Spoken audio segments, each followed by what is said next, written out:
Bande Kobalandi, Mbote Nabino, Bisika, Piso, Bozali, Kozwa Biso. Et c'est mon abiso et Kozalaka Mingi, Poete, Bokozalaka Ebele, Pona Kolanda, ba émission Oyo, Piso, to ko proposa Kabino, Pona Kote Yabino, ko pesa bino d'informations sur l'église Kimbongiste. Ya solo, Batu Mingi, Bakozalaka ba ignorant, na mambotali bon église Kimbongiste. Kasi biso na musala tokosalaka tokoyedaka bino po ete kwa koyeba vraiment église Kimbongiste. Bandeko babiso lelo tokomeka kolobela ba interdit Kimbongiste.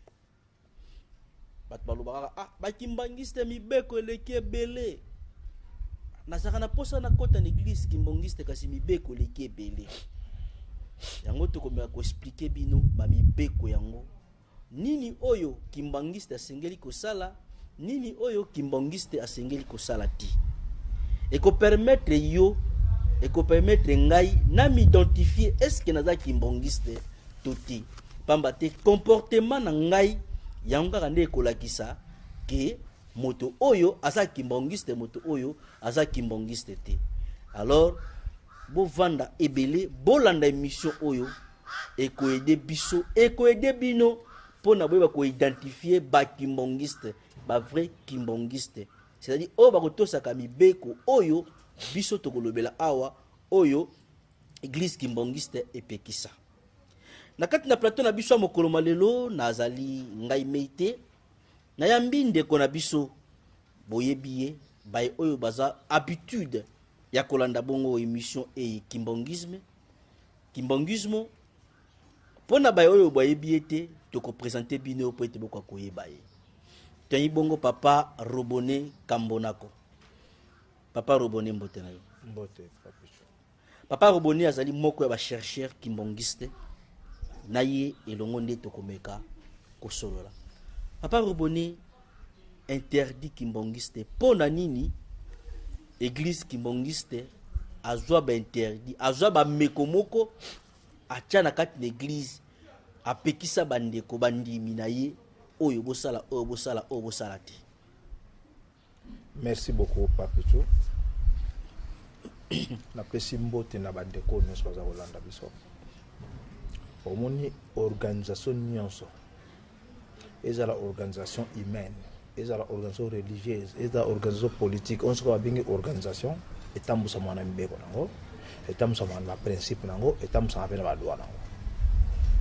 L'église Kimbongiste c'est eleki à côté et respecter ba norme en qualité ya organisation religieuse et fixer ba norme nango ba principe nango pour na fonctionnement nango. Mukanda ya Nzambe na Proverbe 6:23 et bien sur le commandement est une dame. Mibeko ya kamwinda. Donc ce qui organise tambusa mwana mibeko te et ko kapé ko évoluer te. Pour évoluer malamu il faut établir ba principe moko.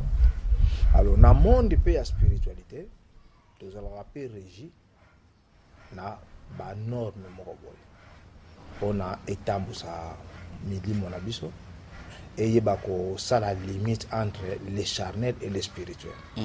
Alors pour na ko sala séparation nette entre le charnel et le spirituel, moi ba recommandation moko ezalaka. Moi ba restriction ezalaka. Yango na ba restriction wana ba benga ba mibeko. Alors église Kimbongiste a brandi saka liboso les décados, les 10 commandements de Dieu autour de la Exode 21 tina 17 les mibeko. Mais hormis mibeko wana abakisa moi ba principe moko boy. Oyo na essence de la théologie Kimbongiste ba bengo code moral Kimbongiste.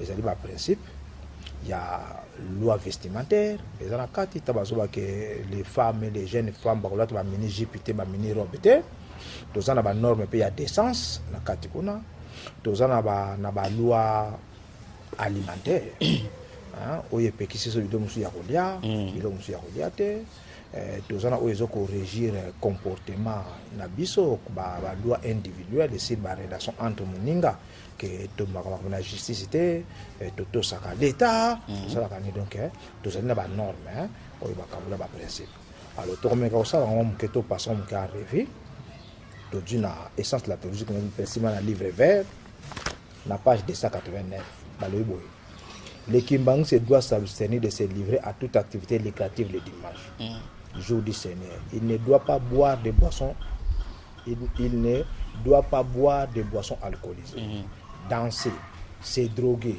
fumer, être polygame, commettre l'adultère, la fornication, consommer de la viande de porc, les esprits impurs que Jésus sacha se réfugier dans les troupeaux de cochons. Le Kimbangu ne peut se laver ni dormir ni, car il faut être en tenue décente devant le Seigneur qui nuit et jour est avec nous. L'on est tenu de se déchausser en tout lieu de culte, étant donné que le Christ est présent en tout lieu où l'on invoque son nom. Moïse fit de même lors de sa rencontre avec Dieu sur le mont Sinaï et de se débarrasser momentanément de l'argent et des objets de valeur au moment de la prière, ce qui est un symbole d'humilité devant le Seigneur. Les membres de l'Église doivent éviter de rendre le mal pour le mal, et il doit chercher à régler sans délai et sans violence tout différend qui l'oppose à quelqu'un d'autre. Les femmes et jeunes filles doivent se couvrir les cheveux en tout lieu de culte. Elles doivent aussi se garder de mettre des tenues indécentes, telles que les mini-jupes et les mini-robes ou tout autre accoutrement qui exposerait presque tout leur corps. Les Kimbangu doivent s'abstenir de recourir au talisman, à la magie, à la sorcellerie, à la divination, car ces pratiques relèvent du pouvoir satanique. Il est également interdit de faire partie de toute société secrète. Voilà le code moral qui manque aux pour régir ça. En dehors, il y a des dialogues. Les alliés, une organisation religieuse, et fait un principe dans les même la société tout ça là même le sport au monde à foot à s'appeler beko lit à s'appeler beko jida ça na beko sport on s'appelle beko organisation lisanga nyonso ya bato na beko et à force nzambe pe accepte le principe là on a ezali beaucoup plus d'être le commandement et il la pousse une séparation nette entre les profanes et les spirituels. Papa de Roboni ndengo uti olobawana batie yango ne organisation surtout ezalaka na mobeko nango ezalaka pe malamu to banda pe ko expliquer bato poso tali ba footballeur bayebi mibeko ya foot bayebi ko expliquer yango alors lelo pe biso tolingi oyo so uti kotanga wana to meka ko limbola yango na bandeko na biso bayeba pona nini to salaka boité point to salaka boité to bande liboso na kolia ngulu bayebi église kimbongiste aliaka ngulu ti. Bon, wana to meka kolobanga c'est les interdits alimentaires. En gros, c'est les interdits alimentaires. Bible ezali na deux parties. Ancien Testament et Nouveau Testament. Donc, judaïsme est beaucoup plus dans l'Ancien Testament et le christianisme est plus dans le Nouveau Testament. Alors, lingomba nous sommes bimi et bandi ko jwa mibeko na o eza na christianisme na o ezali na judaïsme o ba yuda ba pekisa mais inspiration na biso mibeko nso eli na logos na rema, c'est-à-dire inspiration wuti na parole de Dieu, la Bible ba interdit wana na ba interdit oyo ewuti na ba kambi nemso o ba sale lingomba notamment parce que mbangu na pa di ngenda bango mutu ba fixa ba norme ya ba interdit. Alors, bah, interdit alimentaire et l'oba mingi na Bible dans l'Ancien Testament, c'est le cas dans Lévitique 11. Bah, l'obé dit bah, interdit alimentaire, na Deutéronome 14. Et le soit interdit alimentaire. Ni nokolia, c'est belé. Bah, va péquer ça. Bah, poisson, bah, volaille, bah, nini, bah, volaille, bah, ça va 21 sortes, bah, péquer ça. Biso na coutume, na biso na kitchen, c'est un niamo bandeke. Otoliaka, sans protéger, non, interdit église. Na ba tribu wana na ba culture na bino na mboka na bino sans que église pekisa ba to suba liaka nyoka ba suba liaka nyoka to sana be comme suba liaka mbwa ba msuba liaka mbwa te donc kimbangisa ko lia na mbwa ube kimbangisa ko lia mbwa te mais na ba interdit alimentaire il doit ko lia effectivement soka deux ngulu na makako na petit son exemple konzi na biso ya lingomba ndeko pesa exemple biso ya loi ya foot babi na biso o ezali orge soki ba les obetama joueur équipe adverse soit que lié moko na ligne ba ninga so ba mati azali orge mais ba expliquer biso tene pourquoi effet ça la mabete ba fixer principe donc ba so beta bale yoko tika la yo moko na te soko tika li yo moko na ba ko siffler orge donc to so beta bale soki Dieu na maboko à part gardien ce que John a le boko touche tirer sika ezeli yo pe gardien ozana suka place mo faut jona maboko ce que place wano leki yango faut beta na makolo so beta na maboko eza touche ba se justifiati ba tie ba principe sans que luka ko tuna ba footballer bo pona nini pena bo lingi ka garder suka la awa aleka awa te eza mi beko na ba yango na mi beko musu église eza kana nécessaire te to défendre yango te eza mi beko ezo régir organisation et lobi eza mi beko jidoka lobi ya bundaka akanga na veste a bambi a betaka likofi te ko tuna ita se justifie poni ya betaka sport na betaka likofi te ye na sport na ye ezali interdit ko beta likofi. Voilà en soi ba principe oyo ndeni ko respecter. Alors eza nango importante ya mi beko église e moko sala ka ba justificatif. Ba bien to lia kangulu te et siliwana to lia. Oui, c'est important te ngolo. Ya wana soke mais on a ko édifier pe ba peuple de Dieu. Voilà. Ba tonso bazali que il faut ba meka ko convaincre ye moke. Ya wana to se donner un peu la peine. C'est ça. Parce que ngolo biwana papa robone mutumsa zone kimbangi c'était metanga yoki bargima bo pesi et toucher akolo ba papa tsa lelo nazana nga kimbangi c'était mena banoli yangu te nanoli la bakakuti. Ya ngona tozo banda raison encore. C'est-à-dire ba raison liboso. Les alliés principes ils ont régir communauté. Communauté na biso ko régir bongo balobi ke ko sala boyete. Mupe sango na yala taka sultan. Boko tu na eta se jipo na taka sultan te. So za sango lata sultan. Osomona sango na bango abota kate abala kate. Ko lukate a se justifier pona te. So lingo koma sango ko bota te ko bala te. Et ça va principe. Tant que vous avez déjà, on dit enseignement, il n'y a pas son bar. On dit que on dit que il comme Seigneur et Sauveur. On dit pas seulement comme au tin d'aminaye. Ba fixer mi beko. Yé mutamane ko joba enseignement, azo joba kambo zo talikolo, azo kitira biso yango. Abin sto liakati. Na ko jo exemple ya batu ko bazana Jérémie 35. Ba recabit. Ba recabit bazala ka batu lokola yo, lokola ngai. Mais parce que na mibeko moko koko na bango atikela bango ancêtre na bango babane ko mena masanga te pa mibeko important ba nomela ba 20 ba nomela pe boisson enivrante te ezaki mibeko.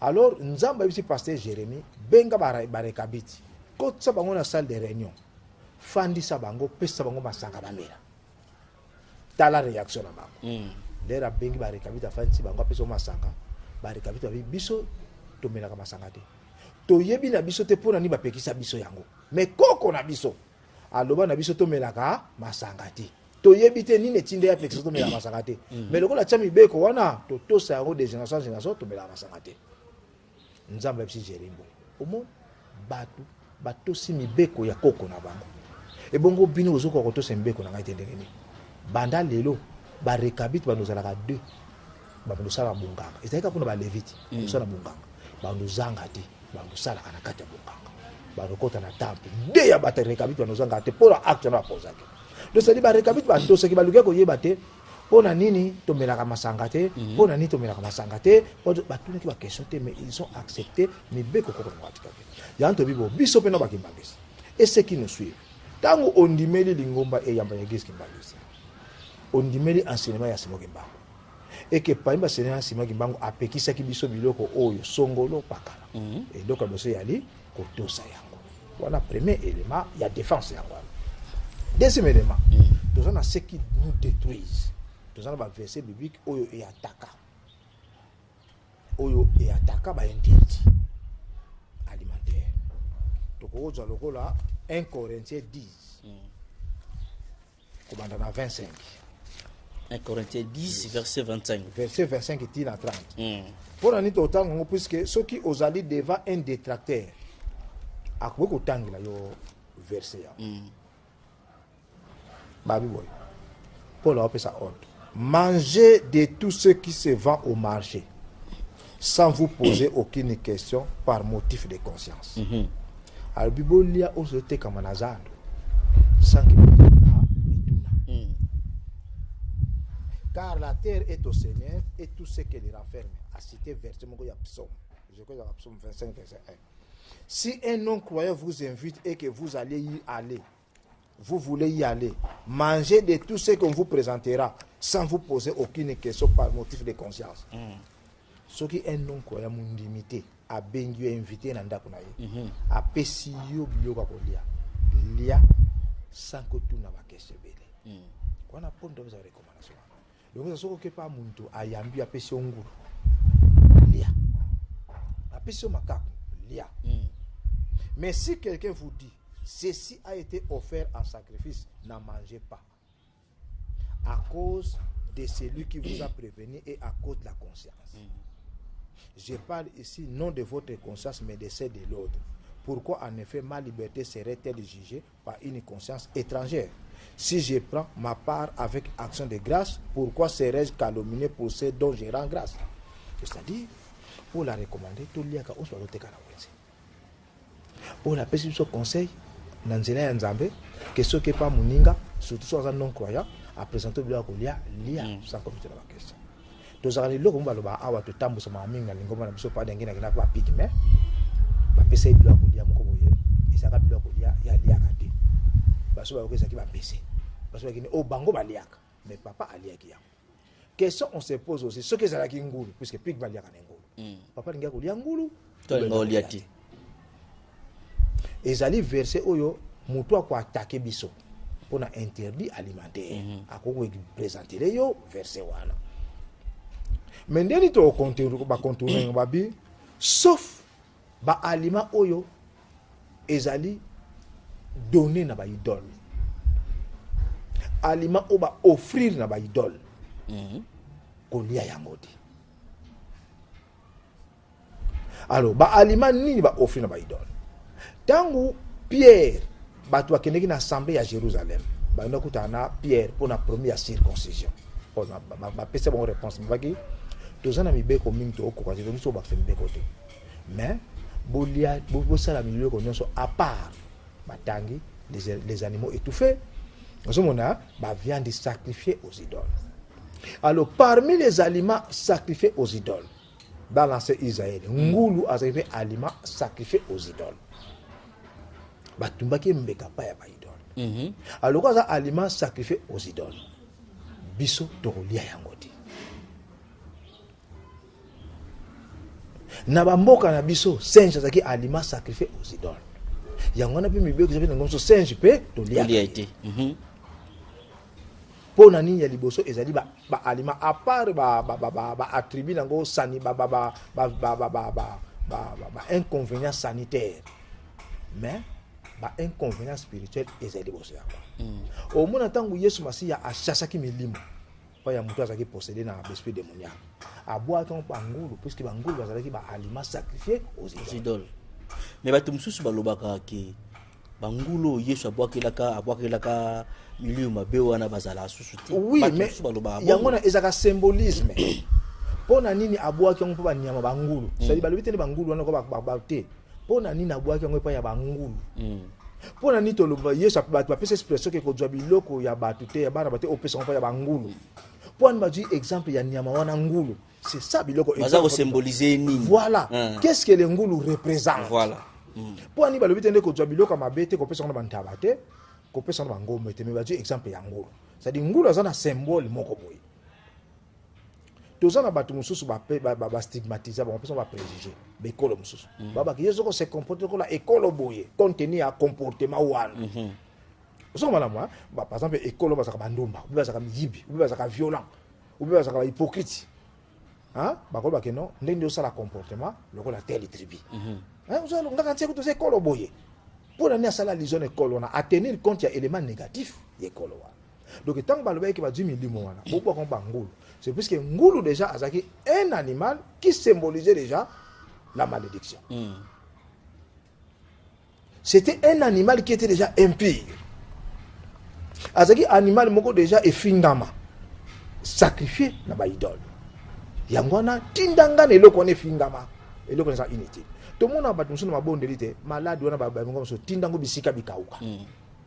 Tinde yango na désert. Pour na tindango bisika bikauka. C'est-à-dire bisika bikauka ezo symboliser lié moko stérile. Mutu azate donc ekene ko betelo ko pam. Bisika bikauka. Voilà. Donc l'animal là les porcs abone ko représenter déjà le mal.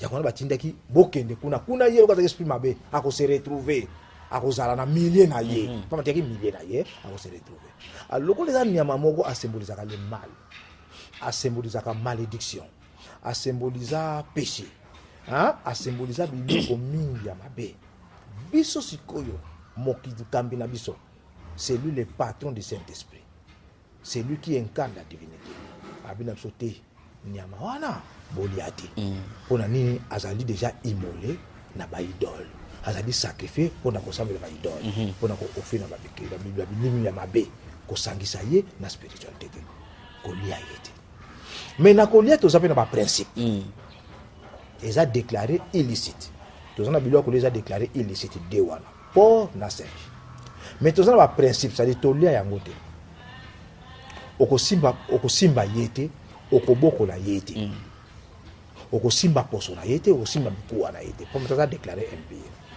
bamosusu bazala komona na lambi kaka me naliaka na ngai yango te eloko eza déclaré illicite basasosiaka nango te yo liaka bangulu te me tobokolaka bangulu nana bandeko mingi bami bakimbangisi baza na baélevage ya baport te toala bakimbangisi mingi aza na dépôt de boisson alcoolique atekaka basanga te yo soki eloko eza déclaré illicite par nzambe osangisa te ngai côté nazalaka non loin de chez moi tipuka tekaka badendon basoso na bangulu asangisaka yango même tono atumbi yango ensemble mais akati yango akabuli aba matama ngulu aba dendon aba soso l'effet ya kosangisa un aliment déclaré licite avec un aliment déclaré illicite est commis illicite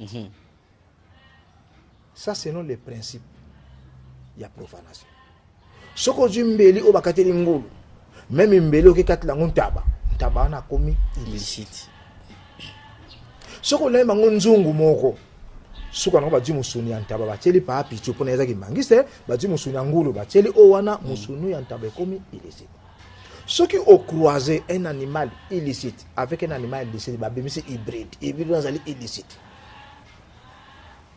aujourd'hui exemple typique ngulu osangisi ye nantaba croisement par exemple si cela est possible admettons basangisi yango babimisi race moko hybride ça déclaré illicite donc non mais interdit na biso alimentaire eza beaucoup plus puisque animaux wana bazala sacrifié yangwana Paul a un verset biblique qu'on a le bien okolia mais soka yebi soki ezala sacrifié na ba idole ezala immolé na ba idole nyamba basala ka ba cérémonie diabolique koliati alors déjà ngulu na makaku toza déjà informé que basala ba cérémonie diabolique yangwana babwaka ki milimo mabe na bangulu pa mate bisika milimo mabe se retrouve pas innocent yoko to milimo mabe to bina okende na nkamba obe jwa milimo mabe kende na église kimbangiste jwa milimo mabe kende na monkoto soki lié wana ezali lié saint milimo ba okende puisque ko se retrouver te ezala ko la libaya soko tsango na courant ekokanga te puisque libaya za na communication moko wana donc molimo mabe alinga ko se retrouver kaka na esika ya mabe donc na ngulu soit na makaku soki ezalaki voilà so besa wana yango na senga ki ye moko bwaka ngai kuna alors kende bisika ba déclarer mabe voilà tina pende ya munene tolela ka ngulu te eza nyama efingama eza nyama voué à l'interdit depuis ça déjà ba sacrifier déjà na ba idole.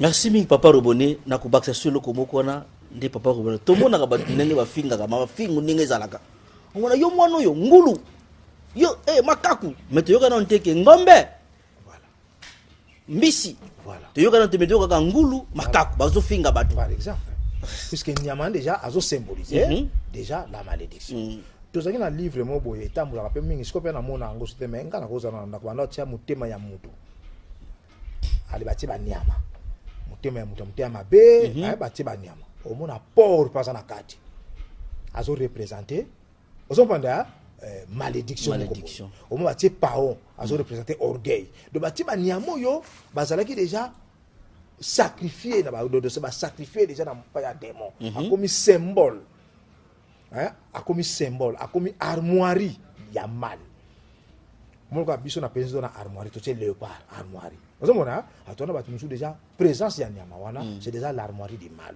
ils ont représenté mabe ngo de ça qui déjà immolé azaki déjà représenté déjà comme symbole, il y a démon, symbole, il y a diable. Les porcs incarnent déjà la malédiction.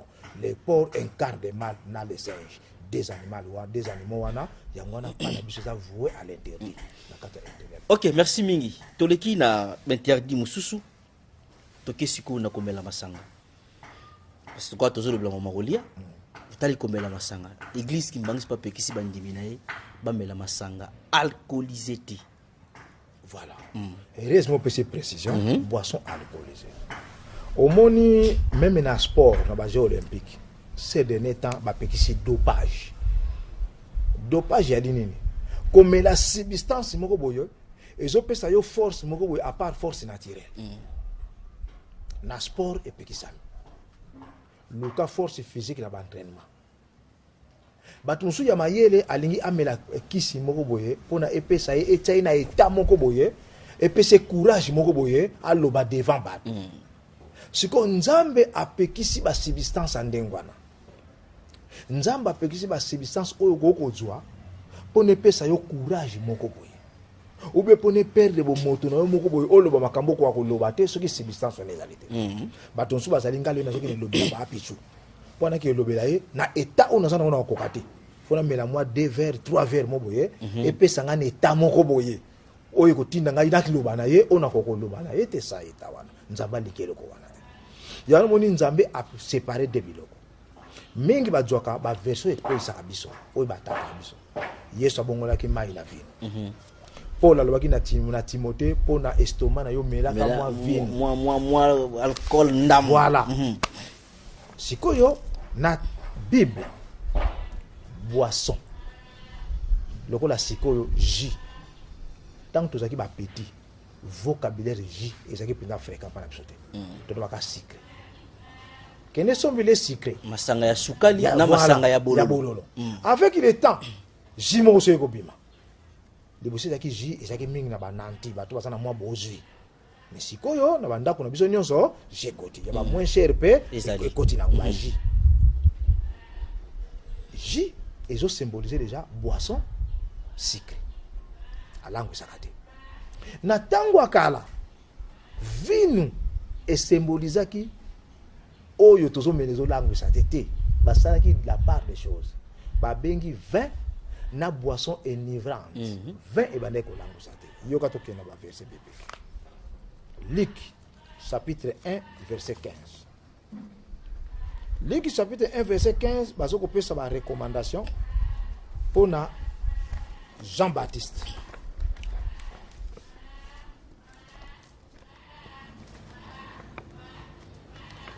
Luc 1 15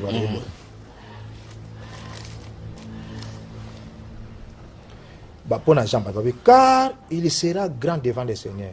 Il ne boira ni vin, ni boisson enivrante. Il sera rempli de l'Esprit Saint dès le sein de sa mère. Bakabuli de biloko. Na vin, na boisson enivrante. Pambate na tango akala vin. Vin, mon vin. Et ben ko symboliser boisson sucrée. Combo boisson sucrée, yesu ayebi yango te. Paul a bien goûté, Pierre a bien goûté. Sauf que Benguer a une boisson sucrée, a bien goûté. A bien vin. Sauf que Benguer a coco na biso kala. Pas na biso boisson sucrée, a bien goûté. Parce que moi, a bien goûté. Boisson sucrée contient le konini wana. Mais les mondes ont évolué. Ba musala, ba whisky comme bima, ba liqueur, ba vin comme bima. Parce que ba jus comme bima, ba sucré comme bima. Tu comme même siko, tu comme sous na ba boisson sans alcool. Et ça boisson mais sans alcool. Tu comme bien na ba sucré, tu ba sucré zéro. Toi tu vas na mikeza la quitter. Et ça pour na ba to ba la régime. Donc ça dit le monde évolue. Évolution ezali déjà. Évolution masanga pe comme on voit. Voilà. Le temps ba lobi vin, ni boisson enivrante, ça dit vin za mususu, boisson enivrante za mususu. Ça dit vin za boisson enivrante te na tangwa. Mais si tu comme dans 20 et comme pas boisson enivrante, bah tu vas pourcentage 17% alcool, volume 11%, 7,5%. Alors déjà volume ils ont déterminé 20 wana. Boisson enivrante. To yé, to comme on a toujours dans 1 Samuel 1:15. 1 Samuel 1,15.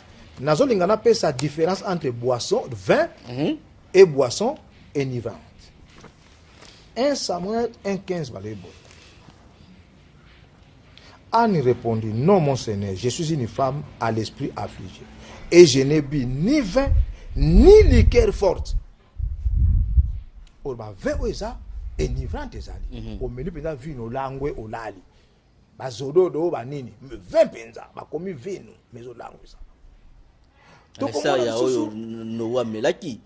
Voilà, vin. Voilà, boisson enivrante. Donc ezalaki ya ko langwe ça. Donc on a fait même le qu'on a pour batanga na Juge chapitre 13 verset 4. Juge chapitre 13 verset 4. Et debout. Maintenant prends garde, ne bois ni vin ni liqueur et ne mange rien d'impur. Qu'il y a rien d'impur. Rien d'impur, le la biso impureté na biso ko liate ngulu na makako.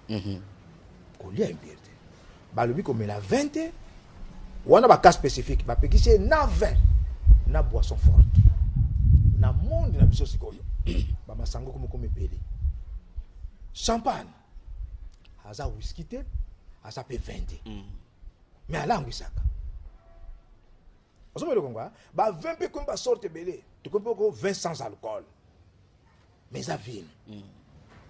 Donc na tango kalape ezala kitale, ben ça la fermentation.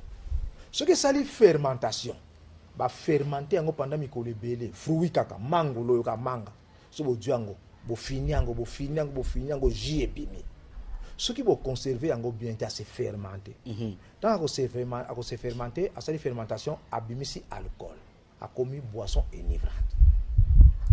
Masanga coco, lunguila, bo broyer coco, abimisi ji. Au départ, ba bengi ji. Mais ce qui bo lali si yango ba jour, ba tongo ba bindeki ba sala kango ba fini ki yango ba sala ngoni bo deux ba jour à se fermenter. Tant que ça li fermentation wana, à ça la poli, à se transformer sucre en alcool. Akomi ko langwisa. Yango na yo ba ke 20 oyo bat manome la kala na Bible. Et ça 20 oyo tozomona ba sangria te, tozomona biloko mondial. Oyo ezoko ya ezo la développer avec la technologie. Alors 20 oyo nyonso be pekisi biso poisson enivrant. On se ko langwisa moto na esprit ya Nzambe te.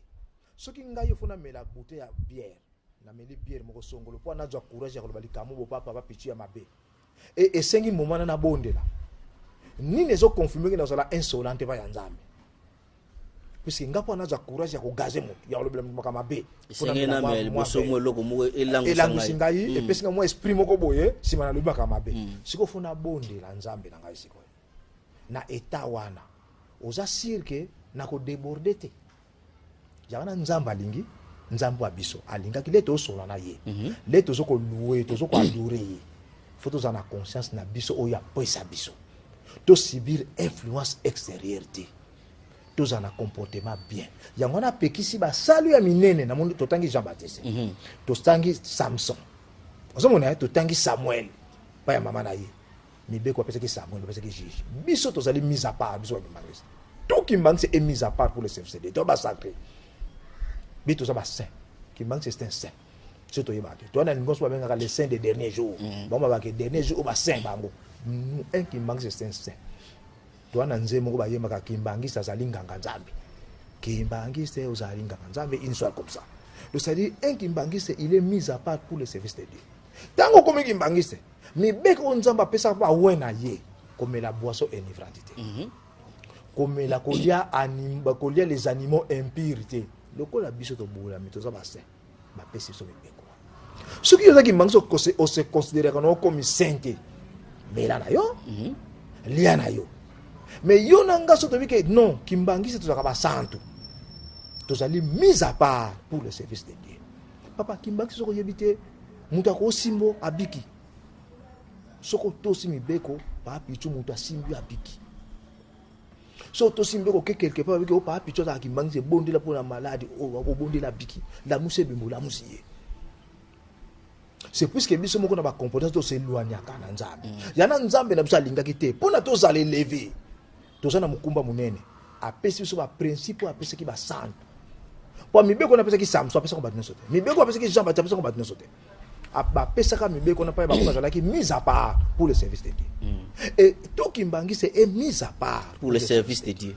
Mais si ko loba nini na oyo Paul alobaki un peu de vin pour un problème à santé. Yango na nazo expliquer ba vin yango.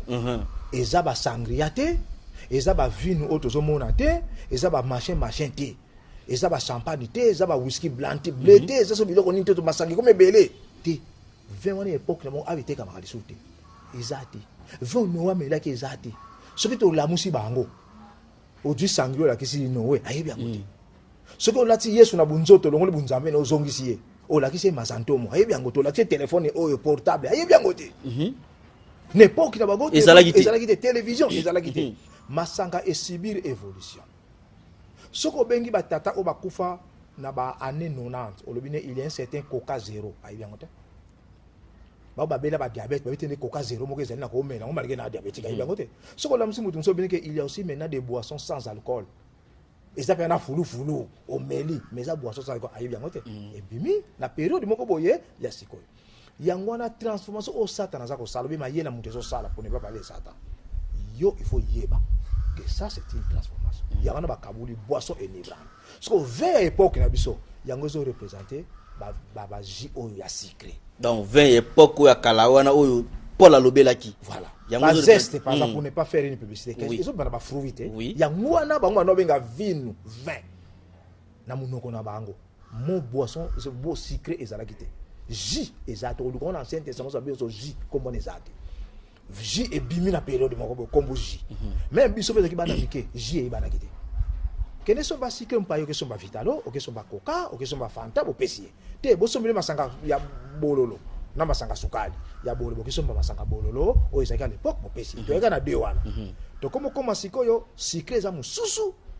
jipe eza mususu ndabo zo comprendre malamu et comme deux biloko sikoyo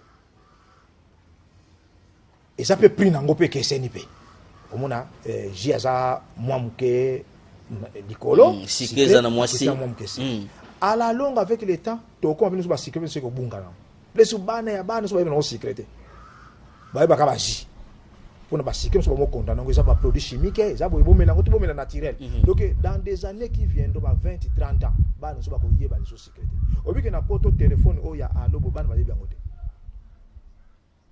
téléphone ezaka yaki so ba le cri bana ba yebi ngote bana ba so bota ba siko ba yeba portable ba mituko ya mécanique na ba 20 30 ozali soute tanto ki ba télévision ba télécommande ezalaki te o faut tellement OK changer chaîne na télévision ozongo yo fande ça dit bana na biso ba yebi yango ba yebi te to ina télévision ba ke ba yebi yangote ba yebi yangote ozongo lo kangwa do le monde a évolué donc masanga o ba pekisa kala boisson enivrante ba pekisa yango na ba santo ba pekisa yango na ba wende die ba pekisa ngo pa bato bazalaki mise à part pour le service de Dieu ba levite bana yise bakina mibeko na ngezi na bato nyonso te biso pe lokota zali mise à part kimbangi fo miyeba kimbangi ali mise à part mokonzi na biso nzamba kiti a diriger biso a biso mise à part a dû mibeko a peseki ba santo o ya peseki bato bazalaki mise à part à l'époque a lebi na biso ko lia ba des animaux impurs t'expliquer ba animaux impurs na biso ya mibale ngulu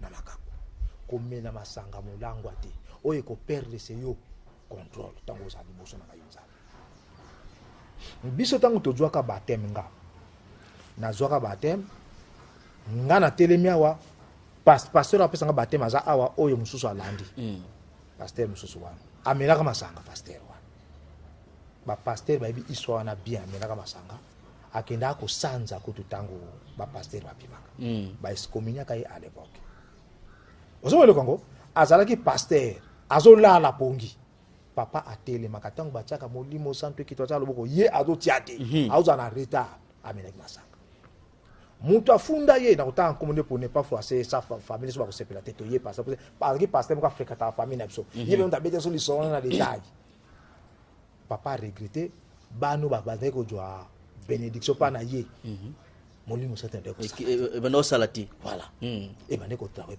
papa de ngenda tele ba jour ngana nzwa ba tem ngana telemi awa pasteur wana telemi awa ngasko biso ko to ba landi to kangi misu to zeba ba cérémonie wana tia ko sala boy beto ko ba ona ki mukolo el motali o moni ba chaka lo boko ba sala ka boy mais avant on ne voyait pas osomona to mona te ba yiko mais ndenge ni pasteur wa zingina reta papa di ngenda tele mana bongolo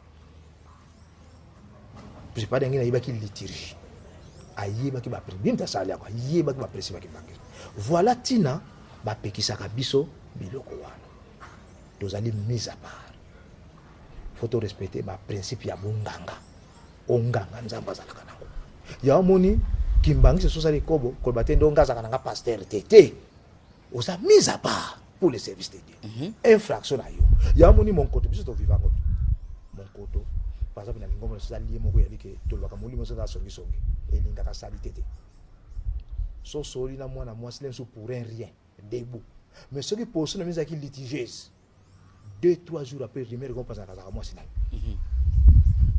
ngai au dépend ndeko silika makambo wana mais tant on est ko mona pesa que te ngaza mise à part pour le service de Dieu na bulama ngola ki sasona so na mwana moi funa tenir ba propos moko ba ko suspecter te il faut na zana position moko ba ko suspecter te so na za trop serré na zo utiliser n'importe quel langage so mtayoki ango akobeta mbunda vu rananga vie spécificité nangai vie j'appartiens dans une communauté dans la mise à part pour le service de Dieu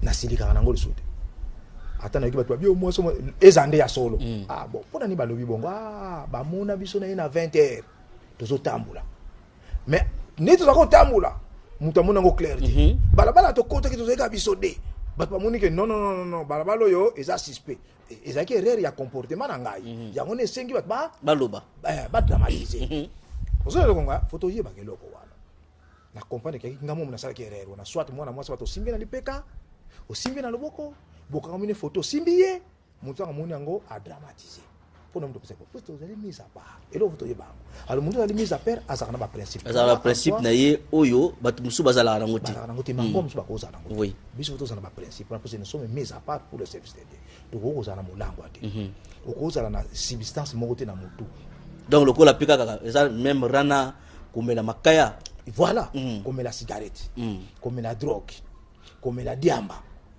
ezoko pesa yo na état moko boye parce que on n'en fait pas cigarette pesa bato ba mena ba loba ba tuna yo pesa no bon et pesa nga na tuna que je mon master mo boye cet ami là mais mon ami vraiment mais dérange pour faire na après 20 minutes fa la cigarette et fumer zo yapa na yo ni le pendo mona ka kitoko na cigarette et pesa nga mo ba yeye tellement tisa yango jusque là je n'ai pas bien compris yeye wana c'est quoi mais ngola saka que et pesa que sensation mo boye surnaturel et puis ça que loko mo boyo oyo a bénéficier kana ngote soka méditer Dieu ne veut pas ça nzamba lingi toza naturel surtout zo komisa ye nzamba lingi to lokwa utiliser ka biso ernios ako utiliser pa bitu ko fanda za journaliste oko réfléchir na ko sala thème moko boye fona leka na ngote mo fona benga na malu na benga paka mbona même sous pesa inspiration c'est Dieu qui t'utilise tu as des consultants sur le journalisme, mais il épaté dans le monde du journalisme. Il n'y a pas pour ne pas citer l'air. Non, mais ça, le journalisme. C'est-à-dire, Dieu nous utilise d'une façon ou d'une autre. Nous avons inaté. Mais nous avons théâtre et agité qui toku. Nous avons musique, mais nous avons bêta un instrument na oskawana ko sakanate baso épaté mindele. Mais ça il est très. Ozomonango, donc ça Dieu azoko utiliser bango puissamment. Tant que Dieu utilise puissamment, à limite à kokuta yo na assistance, substance oyo. Atinda onka pa babulami a interdisant pardon pa babulami biso ba kimbang c'est tout kimbang je crois que qui battait dimanche bana wana ba déjà mise à part pour le service de Dieu nzamba utilise ka biso a longo li biso pina toke bunda quelque part au santaté de biso dimanche après les kito ça fatigué même au tambola qui défilé le ko langa na défilana même au fane no kana kiti mais tant a me ko tango zonga nda ko sentir que to sala musala moko boy mais or ba na yake église na tambulité na fana na kit na meli pe secret so na organiza ngana yaka nso église na tambulité na fana na kit les gens viennent me voir là où je fais gafan mais loko zonga nda ko lendo zo la musala ozo la mka difficilement ozo comprendre que na sala ki musala moko mais na jukete na tambulité et loko moko te n'était ce que so santango déjà le sani to sala ka musala moko boy to za mise à part ali nzamba ti orientation fumer wana linga ngote de cigarette comme la cigarette té tal quoi ça me soit pexé même souki ne bakata té or muta kotika la suki bongo te eza salité mais balobi suki na ye ekata te. mate puisque azaki mise à part nzamba benda ke quelque part abi force na kopesa yo Feuza na kata suki. ba okata yango il était mis à part siko yo loko ba pesa mise à part wana te bino bofan mais biso tozali mise à part ali nzambe siko aponi biso mibeko loko ba na mise à part sabe biso to kata pe suki te to ngato to kata pe apesi biso ya ko pesa biso yo na masanga na cigarette na biloko nyonso wana voilà aswati na nini to saina tozala ko ba rekabiti mokonzi ta pesa so to biango tina te mais apesa so mais to pesi ba raison oyo pona oyo aza réticent hein oyo aza moi teti moke ameka koyeba pourquoi to sala bango te pona to zonsa Kolala pe kosokola bolumbu ti. Naza nanga na kati ya douche. Bako kosokola na ngai na kati na douche naza nanga moko ou bien na ndaku na ngai na lai na ngai ndengwana za problème te. Mais na kati église kimbangiste balobi te kolala pe kosokola bolumbu ti. bon mibeko wana ya kosokola bolumbu te eya ndenge nini na lingomba na biso Voilà. église kimbangiste ebotami na village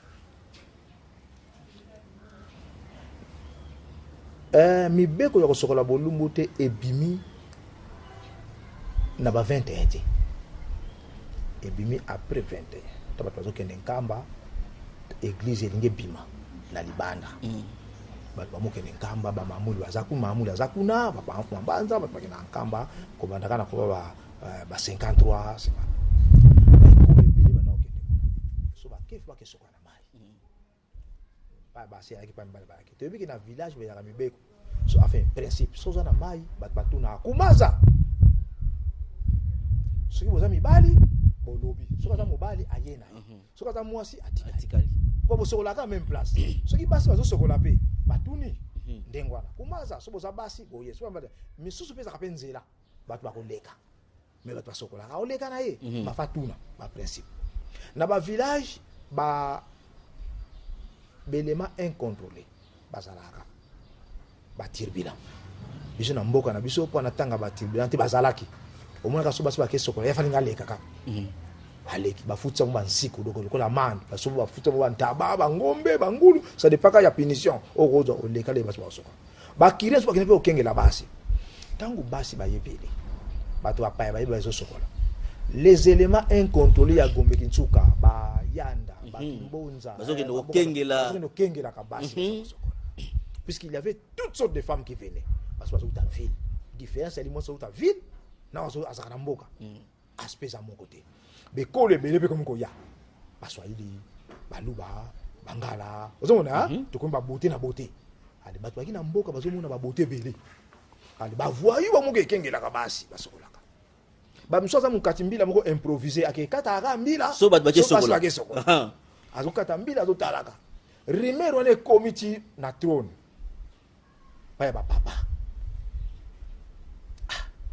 millier ezali kimbangisme oui bango nyonso baba kimbangise te osobola konga bango baba kimbangise te c'est-à-dire soki na gombe kinsuka ba protestant bazali ba catholique baza soki na ba lukengo bato asabela kimbangise te bango nyonso eza ba village ngana bengisa bana sasa womi beko te bon bolataka bilamba soboza sobola bozaka mitakala te comme ça mutu akomona akomona eloko moko te bosokolaka ndengwana voilà début ya mibeko wana ezaka yango oyo ekangami na se ekangami na likolo nzambe amoni ke mpona tobulisama il faut zala bongo lokola mpe ekomi kosokola en groupe toza mibali ebele tokosokola comme eza mpenza malamu te omona mutakala ya moninga bolumbu nzoto ya moninga malamu osecouvrir mpona moninga mpe abeta mabako bo bapede babingasi ndenge nini bahomosexuel kasi azosepela mpe moninga bazalisexe voilà ebe nde eloko wana die avi loin donc bamibali mosusu ube basi mosusu azalaka attiré na sexe opposé te mais azala mpe attiré na sexe moko na ye ozomona ole ya sepela na sexe opposé ya osepela na sexe paye oya moninga na ye mpona koevite bascandale wana nzambe atie so mibeko doka bobulami se protéger contre les regards extérieurs se protéger contre les regards na bino moko nzamba moni su ndenge nini lokola autilisaka biso akozwa kora ba biso akoko utiliser yango malamu soki ozosokola ta na baignoire na yo na kati ya ndako na yo po ero badushe na kati ya ndako te lokola yo poza na kati ya ndako notie douche na kati ya ndako malamu ozala na position moko que même si je te prends obima libana okende osalisa ozala mpe na position malamu. Il y avait une situation esalamaka papa moko boye azalaki na mwana na ye akoti na douche abongama kosokola babengi ye mwana piqué crise. Papa. Le papa n'avait qu'un enfant.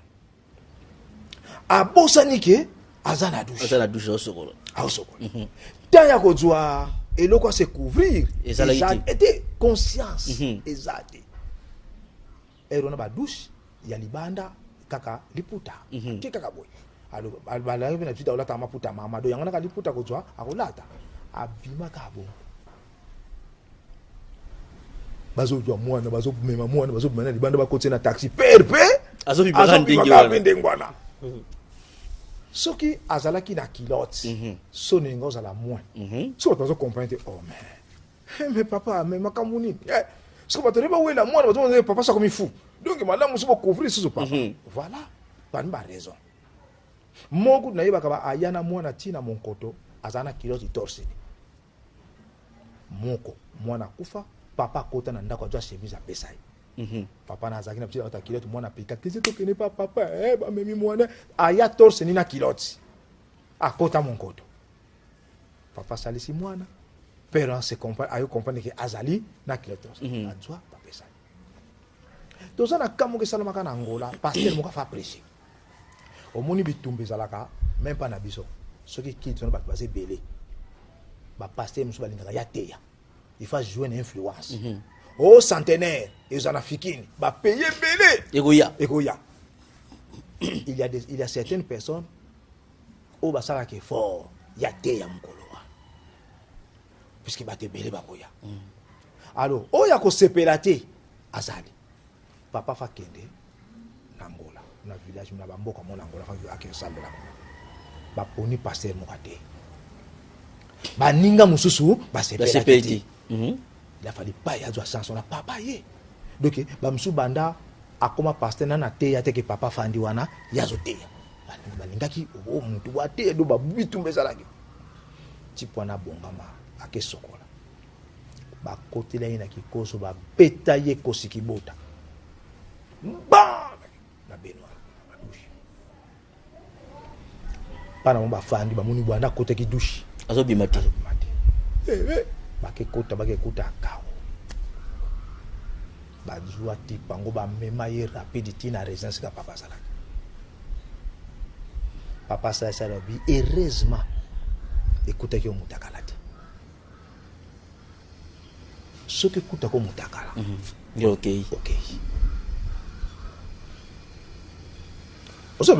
c'est-à-dire yé mo nzambe ayebi et l'autre chose qui manque ça fait yeba yango au photo temple wana tout ça mis à part pour le service de Dieu tout ça ba saint tout ça sanctifié tout ça ba boulami au faut que ça la paix toi mouton ça aller mis à part pour le service de Dieu azana ba principe o nzamba dia mais ce qui mo ya église qui manque ça no cirque yo zana yo qui manque ça lokuta tu vois que c'est difficile. Même quand c'est difficile mais nous devons faire un effort pour nous tout ça.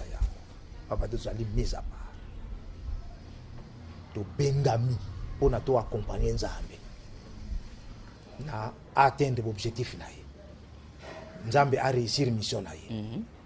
A du groupe ya batu moko boye ba accompagner. Ba militaire ba na nze ba so ba ke guerre. Comment qui mise à part pour le service de Dieu. Il y a des restrictions. Même si on a marié au Sangana, moi c'est sauté. Vous avez comme ça. Même les militaires sont qui ont été oni pour violer. Vous avez même ceux qui m'ont sonné pour yokani. Si on a la guerre, on a 5 ans. 5 ans, vous avez besoin de moi. On copie. Même au côté de moi, on a Thomson et Thomson a été. Ce que vous avez promené au Kenya, ça c'est du Koufi. Batamoki. baza bazambe te bon nzambe ozoke ko accompagner bitumba te bana Israël bazaki na mibeko so bake bitumba biso beto to accompagner nzambe na bitumba voilà yango wana tozaka na ba principe wana nzamba ko biso na teni moko malamu ya to baki ato lali voilà loi moko si lapidaire yango no moni nzamba fixa so to ke nango pa fixa pe pidaire c'est-à-dire tozana pidaire na so baki mbangi e bandi wa pe soki wapi ya moni mobali même kiloti e ko kozala likola ba genou te pidaire na monsieur bandeko wana soki eleki déjà wana okomonda impidique mwana mwasi suka batalo okolata elamba te eleki wana ozomona il faut se couvrir be pole na yo et komona te puis exact donc c'est-à-dire ko tika la mobala ko tika na senglete afandi boyibi devant des gens tika na sengeli bosa bato to torsini non ezali ozoko exposer corps no mwasi musa ko sepela ozaka na ba poali na tolo mwasi mususu ya sepela kama na mbali na poali na tolo amoni yango ozana banzoto moko c'est sensibilité ya kono babengi loi ya pidaire ya ba pekisi mwasa kolata miniji pété mini robe te mobali ozomona oko exposer ba partie intime de ce que bandi wapi pidaire na so e ba na kingo ya mibali suka na jeno ya basi ba na kingo suka na ba cheville et ça loi c'est lapidaire et ça ya bengo loi c'est ezali na même pas na Israël même pas les nzamba zo pesa bunganga pa ya ron alobi ne kutu boy lokolo kolata sultan na se ya sultan na yo faut ta pantalon et fait tanga yo tina ba genoux pona nini lero zo gumbama yo mati escalier bato baza na se bazo mona ningo zo mata escalier ba komuna ba point intime na yo faut za na pantalon et mona loi c'est lapidaire ngaza naza mobulami c'est-à-dire soki mutu mususu azo mona nzoto nanga pampa ezape bénéfique te pona ye ezape malédiction pona ye yango wana loi c'est lapidaire papa moneke te bino boza babulami nzoto no ekomona pa mono sote de père que est porté malchance na mutu azo mona ko toli bakate tina yango wana bana basi musu na église aye tolo ba poitin pe moniki ba mabundi ya mabele et puis hein ba bengo nasu et bimi osoma peut-être que tant son mwana mbali l'homme voit ba partie sensible na wa eza na avantage te nana yo nana ngana zo mona yango soko zali mobulami vi na zo pa nzamba pekisaki aron bat ba mona te puisque ba to ba ko mona yango e ko zala na bénéfique te pona et vous allez pamboli te pona bango donc l'effet ya komona nudité komona ba partie intime ya musali na nzambe eza bénédiction te l'effet ya ko mais pona ni bato ba bima ba koisa ba sali na nzambe makasi basa na bénédiction ba na malédiction pona ni c'est puisque omoni ba point sensible ya musali na nzambe eza bénéfique te pona bande ko balandi na kalisi tolobi mingi tombi ko expliquer bino manso papa robona uti lobana biso ndenge to lobaki soko moni kimbang so sala yango micha na mutu na yoke mutu yo aza kimbangiste ti parce que kimbangiste sengeli atosa mai o nyoso to uti koloba merci min papa roboni merci beaucoup merci une équipe technique nyoso esalisi biso bande ko na biso na RTK RTK international Kimbangu TV1, Kimbangu TVD, katina YouTube nyoso bokolanda biso RTK Kinshasa, elingola kisake partout sika ba Kimbangu se bazali o bokolanda RTK bako baza kolanda émission o na mokolo molelo. Ce qui ba suggestion ezali ba numéro na biso yangwana bomoni. Tona bande ko baza na radio na 09 98 18 57 97 au bengi biso pesi biso makanisi na yo par rapport à l'émission na biso na sujet oyo to uti ko développer na mokolo mwalelo botika la malamu to kuta na bino mbalasima ciao mbote na bino bisika biso bozali tata nzambe kolos papa singo kimbangu aza na bino pe a faire comprendre bino oyo to uti ko loba na mokolo mwalelo merci beaucoup.